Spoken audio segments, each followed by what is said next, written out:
Olá, o nosso Viva Bem está começando e hoje nós vamos conhecer a história de vida de mulheres que lutaram por seus ideais e mudaram o rumo do Brasil. Você lembra da jornalista e psicanalista Carmen da Silva? Pois é, e na luta pelo direito ao voto feminino, teremos um encontro com Berta Lutz. E entre as vítimas do terremoto no Haiti, vamos falar de Zilda Arnetz. E também, para fechar o nosso programa, falaremos de Clarice Lispector e seus romances. Nossa convidada de hoje é a pesquisadora do Núcleo Interdisciplinar de Estudos sobre a Mulher e Gênero da Universidade Federal do Rio Grande do Sul, Terezinha Vergo, doutora em Ciência Política pela Universidade Federal do Rio Grande do Sul e também membro do Conselho Estadual dos Direitos da Mulher do Rio Grande do Sul. Mas antes, nós vamos conhecer um pouco mais da vida de uma grande mulher, Carmen da Silva, e também outra grande mulher, Berta Lutz.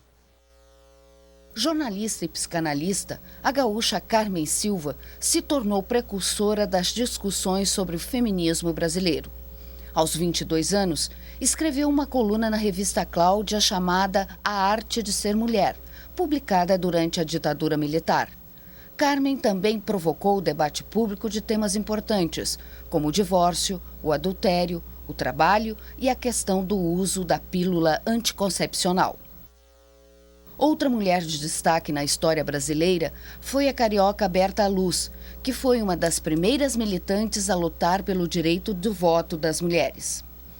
Depois de concluir os estudos em ciências naturais em Paris, na década de 20, retornou ao Brasil e fundou a Federação Brasileira para o Progresso Feminino. Em 1934, foi eleita deputada federal e batalhou pela igualdade salarial.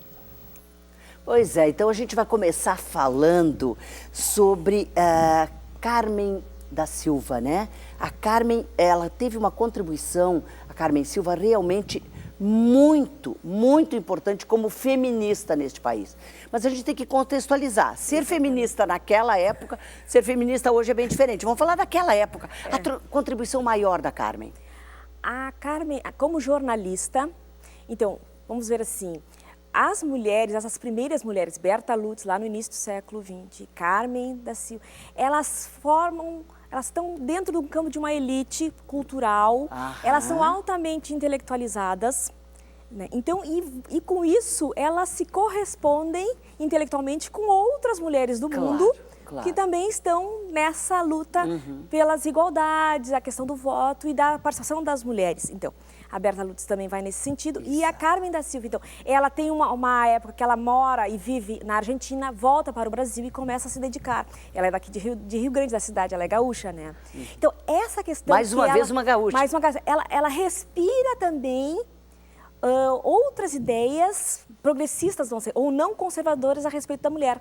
Então, a Carmen da Silva vai também vai ter o elemento assim da revista Cláudia, um diferenciador. Ela tem a coluna onde ela vai trazer novas ideias, outra abordagem da mulher, assim, não só dona de casa, mas você pode ser outras coisas, pode refletir sobre outras questões. Porque a revista Cláudia tinha essa abrangência, tanto mulheres donas de casa liam, quanto mulheres intelectuais liam. Exatamente. E a coluna dela era uma coluna que se prestava a fazer uma reflexão um pouco mais aprofundada de alguns aspectos da questão da mulher. A pílula. O divórcio. O divórcio. Ela já falava em divórcio. Já, porque no mundo já se falava em divórcio. O mundo, outros países Mas ela apavorou falavam. Muitos homens, concorda? Sim, ela cita a palavra feminismo em 74 na revista e diz que a vinda da Betty Friedan, que é a Rosemaria Muraro e outras mulheres trazem ao Brasil em 74, que a Betty Friedan não é um bicho-papão, que ela pode vir e que não vai escandalizar tanto a nós, que nós devemos, na verdade, ouvir o que a Betty Friedan tem a dizer. Ela incentivou para queimar sutiãs, mas ela não é um monstro. Exatamente. Então, a Carmen Silva fez esse grande papel de distensionar e colocar a questão da mulher não radicalizando, porque teria que manter o emprego também na revista, mas fazendo essa mediação. E será que não foi por aí que ela teve uma abrangência maior e uma penetração maior? Porque ela não era radical, ela soube ir segurando e falando e dentro daquele ritmo possível daquela época? Acredito que sim.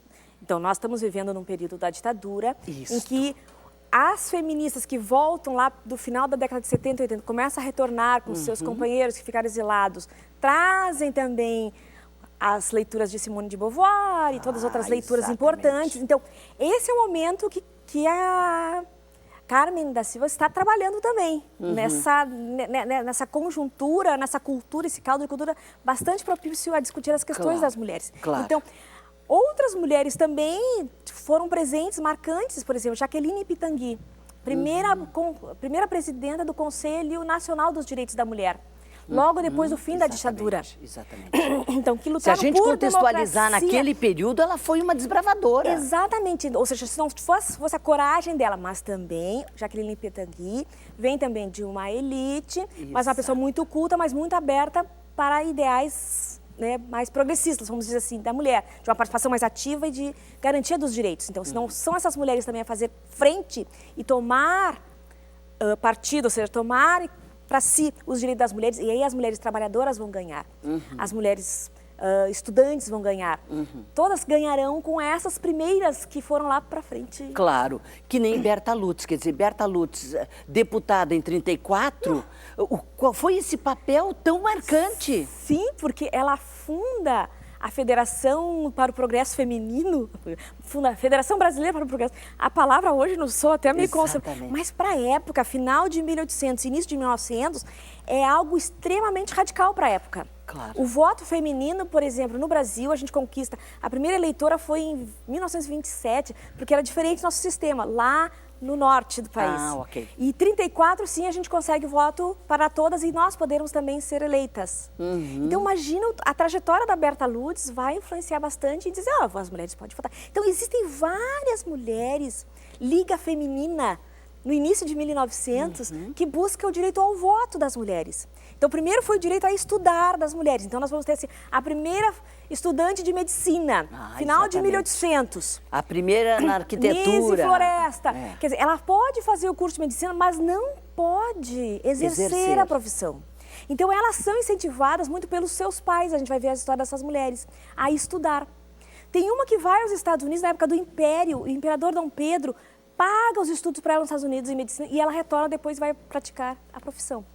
Então, existem mulheres que foram desbravando que o seu destino não era o casamento, já naquela época. Agora, nós já passamos mais de 100 anos e tem mulheres que ainda ficam pensando que seu destino é o casamento, eu não entendo. Exatamente. Mas há outro destino para as mulheres que não seja o casamento e a maternidade. E muitas sofreram por conta disso também, né? É isso que eu acho que a gente também tem que pontuar, assim. A gente hoje, sentada aqui, falando dessas mulheres, parece que foi tudo tranquilo, que ela escrevia, a Carmen da Silva escrevia na revista Cláudia, que a outra foi deputada, Berta Lutz, que ela podia lutar. Cada palavra tinha um ônus a ser pago. Sim, um desprezo, porque nós vivemos nesses períodos com, hoje a gente fala melhor assim, um sujeito universal que eram os homens. Exato. Então, podemos começar até lá com Olympe de Gouges, na Revolução Francesa, que igualdade, fraternidade, liberdade para os homens. E ela foi para a guilhotina. Ela disse, por que nós mulheres não podemos ter? Então, isso em finais de 1700. Então, as mulheres foram excluídas da vida pública, do espaço público e político.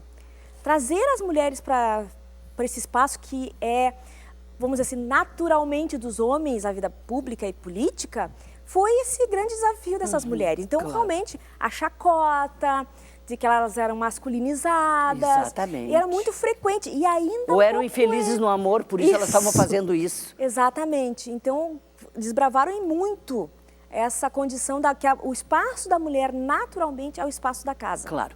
Bom, aí a gente vê, Terezinha, que houve todos 100 anos, né, nos diferencia dessa época. E hoje ainda a gente tem, com todos os avanços, trabalho igual para salários diferenciados ainda. Muito. Ainda, Terezinha. Sim. Né? Sim. O que hoje nos nos ajuda é que vários dados hoje estão sendo levantados, através até mesmo aqui no estado da FEE, outros dados da PNAD no Brasil, a questão, por exemplo, do programa Bolsa Família, né, que ontem assisti mesmo, está circulando a Revolução Feminista no Sertão, a retirada das mulheres na extrema pobreza. E isso lhe dá uma condição de maior autonomia e capacidade de gerenciar sua vida e a vida dos seus filhos. Então, essas questões, esses dados hoje estão nos trazendo outras realidades, mas as mulheres estão mais escolarizadas, ganhando menos ainda nas mesmas funções. Exatamente. Nós precisamos de muitos, ou seja, nós temos que ser mais do que os homens para exercer as mesmas funções e às vezes em salários inferiores. Isso ainda é uma luta que nós temos que... Claro que a gente tem que trilhar esse caminho ainda, a gente sabe disso. Por isso um programa como esse, né, para que a gente possa homenagear as mulheres que foram as desbravadoras do tempo que nós temos hoje, mas continuarmos lutando hoje para que a gente consiga realmente uma igualdade de direitos. Nós sabemos que somos diferentes, né? Sim, os gêneros são diferentes. As diferenças não podem nos levar para o campo das desigualdades. Perfeito. Então, na verdade, quando você está no campo do trabalho, está exercendo a mesma função, por que o salário é diferente? E essa é nosso questionamento. Claro. Aí não existe mais a questão essa diferença, ela vai ter que ser suprimida pela igualdade. Claro. Ou seja, continuamos diferentes, mas estamos exercendo a mesma função. Será que o cerne disso está na educação, Terezinha? A educação para homens e mulheres ainda é diferenciada. Infelizmente, ainda vemos família dos pais dizendo, mas tu é homem. Olha, isso eu me criei ouvindo isso, mas já faz muitos anos, mas a gente ouve hoje. Hoje, vamos dizer assim, 2014, 13, 14, nós estamos vivenciando que a questão mais desse desvelamento do masculino e do feminino, sendo que o feminino se subordina ao masculino, ele já se sabe, já se vê e já se contrapõe. Mas, na verdade, chegaram também a nós outros elementos da vida, ou seja, os transgêneros, os bissexuais, os homossexuais, que agora... Nova conformação de uma família. Essa bipolaridade entre masculino e feminino já não é mais possível ser falada. Então, o menino tem que ser menino, a menina tem que ser menina, não necessariamente. Exatamente. O azul é do menino, o rosinha é da menina, não necessariamente. Claro. Então, nós estamos hoje projetando uma outra realidade que as pessoas têm que, na verdade, serem respeitadas pelas suas opções, e não importa quais sejam. Perfeito. Todo ser humano, né? Respeito é uma palavra que a gente tem que trazer de novo para que ela fique em alta, porque ela está muito em baixa. Respeito. E é respeito ao tempo que nós temos agora, porque nós vamos a um pequeno intervalo e já voltamos.